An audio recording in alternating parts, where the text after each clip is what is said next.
Time to brag on Jesus, brother. What's happening? Okay. I actually have a ton to share. Great. A lot of good stuff that's happening lately. I mean, I'm really excited about a lot of things. I guess I'll start with, we have had, okay, one of the breakthroughs that we were praying for is me and my Timothy. It was, we were finally getting to the point where we were getting into homes, and we were starting the discipleship process. We had very few people who were completing the short-term discipleship and getting baptized. That has changed. We've really seen a lot of breakthrough in that. We've been baptizing a lot of people lately. And the thing I'm super excited about is the first baptisms that I didn't do.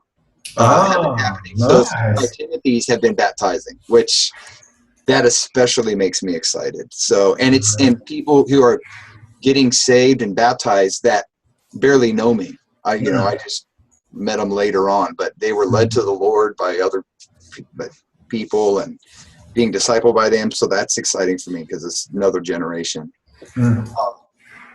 So that's very encouraging. Again, we switched down to 5 commands of Christ. That has been really, really good. I think that was totally a great move for us.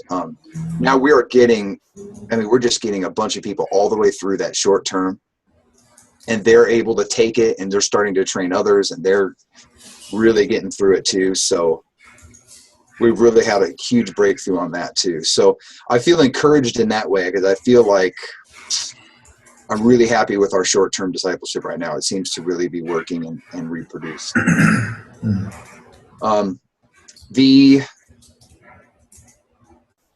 So I'll go with, of course, Lisa. She's my main Timothy, and she's amazing. She's a mother of 2 young kids, but she is so hungry to share the gospel, and she is amazing at loving people. And when I listen to her talk about people she's ministering to, she just has this way of loving them where they're at and just patiently sharing the gospel with them and walking with them into the Lord. And it's really beautiful. But the cool thing is, so one lady that she's training in her hometown, they're into the commands of Christ now, but also she got baptized. So that was really good. And Lisa got to help baptize her. So that was awesome. Then we have, one of the ladies she's training named Esther is a lady who's a Korean lady. So we have a lot of Korean people in our city, and who are like from Thailand area. Okay. They are persecuted people, and there's a bunch of them come over here, and they've been working. We got couple thousand of them in our city. So Lisa and I were on a House of Peace search a long time ago, and we found Esther. And Esther was a Christian who had just never been discipled, but she was really hungry for friendship and for discipleship. And so Lisa just started, they're just great friends now. I was training her through the commands of Christ. And so finally, Esther was really scared to go out and share the gospel. But Lisa's just been loving on her, encouraging her to do it. So they went out together, and they got, they just prayed. You're like, be bold, you can do this. They get out of the car, and they see a Korean lady at her house. And Esther just goes straight over there. And Lisa, the lady's picking up trash in her yard. So Lisa's like, well, can I help you pick up trash in your yard? And so she's picking up trash, and Esther's talking to this lady in another language. They're speaking Korean. So Lisa has no idea what they're even talking about. They're just kind of talking. And finally, Lisa's like, okay, I'm going to help her out now, get into spiritual conversation. So she goes over there, and after picking up some trash, and she's like, Esther, why don't you ask her if we could pray for her about anything? And Esther goes, oh, I already did that. She wants us to come inside and do a Bible study with her. Awesome. Yeah, so they go inside, and the lady gathers her family around. There's 7 of them there now. And they share the gospel with all 7 of them.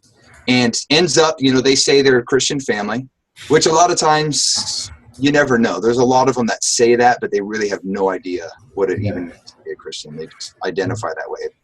But they invited them back, and they want to do a church service this coming Friday. So they're going to go back and do a church service there. And the woman at the apartment said, that way there's other apartments on the floor and they all kind of know each other. And she says, then I can invite them and they can come too.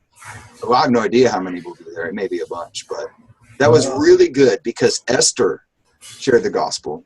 Mm-hmm. And this is a potential church start that is happening here, which is not Lisa doing it, but it's somebody she's training. So that's our first potential third generation fruit that might be there.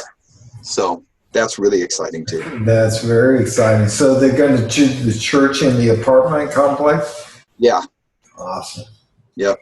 Very cool. And it's also a big deal because we have so many Karen in our city, and a lot of times they're so open that there's just such a communication barrier because the language is nothing like English. I mean, so Lisa's so excited. She's like, I have an interpreter now. You know, I can.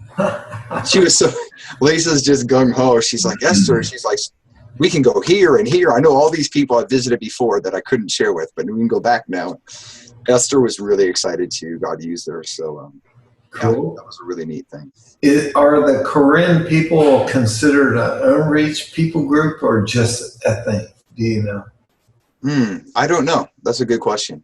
I know actually a lot of them have been evangelized in like refugee camps and things like that. Okay. But again, you know, many of them so even there's a lot of Buddhists, but there's also a good number who are over here who identify as Christian. Some of them are, but many of them, there's not discipleship. They really don't understand what it is to follow Jesus as Lord. Okay. So, yeah. So I'm excited about that because that could potentially, that could potentially be a movement started in a whole segment of our city that we haven't been able to crack because of communication. So this would be amazing. And Lisa was encouraged. I told her, I said, you know what you are? You're a missionary. If you were to go over to Thailand, this is exactly what you would be doing. You're doing it here. You would go until you found a person of peace, and then you would train them, and they would start reaching their own people. That's exactly what you're doing here. So she would do that. Okay, the other one I'm really excited about is Jesse. He's on my Gen map. This guy he's a new believer. He's I don't know if he realizes he's a new believer yet. I think he just thinks he's suddenly on fire for God, but that's okay. Yeah. But he is absolutely on fire for God. I mean, he came up to me. He was coming to our church on Sunday morning, and he was just attending. I hardly knew him. He just came for a while, and all of a sudden he came up to me during church service one time. He's like, hey, can you tell me where to read in the Bible? I really wanted, I've been doing what you said. So I've been teaching about that. And he goes like, I need to know, where should I read? And I was like, wow. I was like, well, if you want, I'll meet with you and disciple you. And he said, oh, I'd love that. So I took him through the 5 commands of Christ. And within 1 week, he heard me announce, I shared our goals with the church. I says, by the end of 2016, we want to have 7 churches. And we want to have 65 trained disciple makers. And he went out that day and started a church. Like, I didn't even find out till the next week. And when we were talking, and he's like, hey, I did what you said. I went and started a church. I was like, really? He goes, yeah, we met last week on Sunday. I haven't even trained him how to do that yet. I just trained him to obey God. I mean, we're in the basic 5 commands of Christ. I haven't even got to church starting yet. And, so it's kind of, they're getting together once, sometimes 3 times a week. That church he started. He led a guy to Christ who just got baptized on Sunday. Was a month and a half ago. This guy was practicing witchcraft. Today, he's through command 2 already, and he's been baptized. And a couple other people he's really started to disciple. So he's kind of like from this culture. There's a lot of people in that culture that old friends of his that have been involved in some tough stuff. And so, but he's just on fire, sharing the gospel like crazy. So really excited about that. I mean, this guy is a person of peace for sure. And Jesse baptized this other guy. Actually, Jesse didn't baptize him. Okay. Because there was another guy I'm training, Stan, Okay. who had shared the gospel with this guy, Danny, before. Okay. But Danny didn't come around yet. So then Jesse started discipling him, and really Danny started getting on fire for God and coming to this church Jesse was doing. And then and Danny was like, I think maybe I should have Stan baptize me. So another guy I'm training ended up. Okay. Cool. Yeah. But with that one, we want to see. I have hardly trained him at all, and he knows how to take people through the 5 commands of Christ, and he's doing that extremely well. The thing I'm encouraged with him on that is he really doesn't treat them as lessons. He treats them as commands really well. So when he's taking people through, Danny, for instance, they did command 1, and they talked about baptism at the end, looked at it in the Bible, and Danny was like, yeah, that awesome, baptism's cool.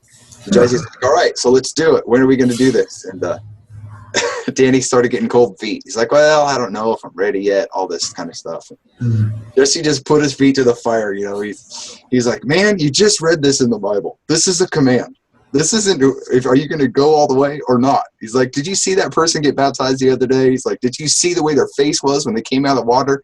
That could be you, man. You got to go all the way with this thing. And finally, Danny got excited. He's like, okay, I'm going to do it. And he did. Nice. So then he trained him in command 2, which is sharing the gospel. And this Saturday, they're going to go out together to one of Danny's friends, and Danny's going to share the gospel with them. And so he's really good at just taking them right away and say, let's go do it now. And so I'm really excited about that. There's a lot happening with him there. Yeah, so I guess let's see if there's any other major thing. I mean, it's just good. There's a bunch of other new people who have started getting trained at the commands that I'm excited about, including my son, which I'm excited. Oh, okay. Yep. So I'm pumped about that. So yeah, that's, I guess, some of the main things. And I'm starting a training church on Friday. I told you that. So that's going to be a first for me. But I'm excited about it. Awesome. Okay. I'm just typing up these notes here. Yeah. I really just I want to see an explosion happen out of the training church. I don't want to just do a training church. I told them it's going to be 3 to 6 months. And it's not going to be ongoing. It's just for the purpose of training you how to do it and letting you experience it for a while so that you're confident and can practice and then go out and start it. So, I've got 7 or 8 people who are hungry to do this. So I'm praying that they, do it. That every one of them starts a church. Yeah.